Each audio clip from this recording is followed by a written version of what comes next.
Bonjour, voici comment vous pourriez déterminer l'équation d'une fonction passant le plus près possible de vos points expérimentaux.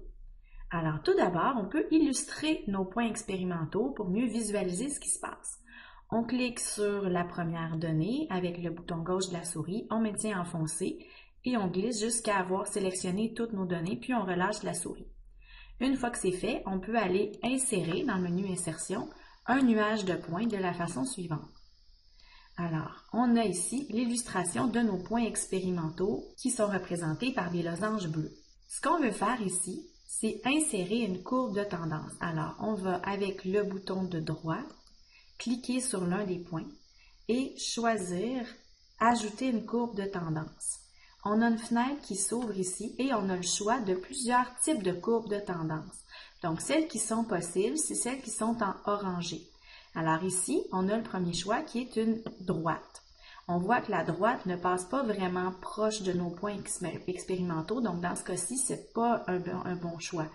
Pour s'en assurer, on peut afficher le coefficient de détermination sur la droite. On peut le déplacer pour mieux le voir, là, par exemple ici.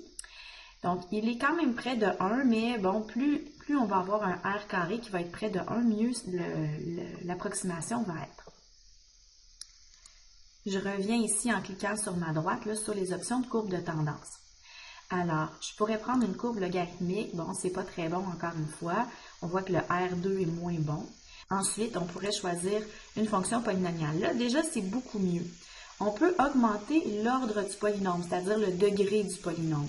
Si j'augmente, on voit que ça améliore les choses, encore une fois. Donc, dans ce cas-ci, on aurait le polynôme de degré 6 qui ferait une très bonne modélisation de nos points expérimentaux. On peut afficher l'équation sur le graphique maintenant qu'on a ça. Donc ici, on a l'équation de notre fonction. Donc y est égal à, et là on a plusieurs constantes, mais on voit que c'est un polynôme de degré 6. Donc on a un terme en x6, x5, x4, etc. Alors ça, c'est l'équation de votre fonction qui représente le mieux vos points expérimentaux.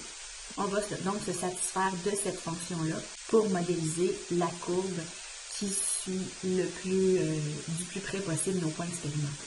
Voilà.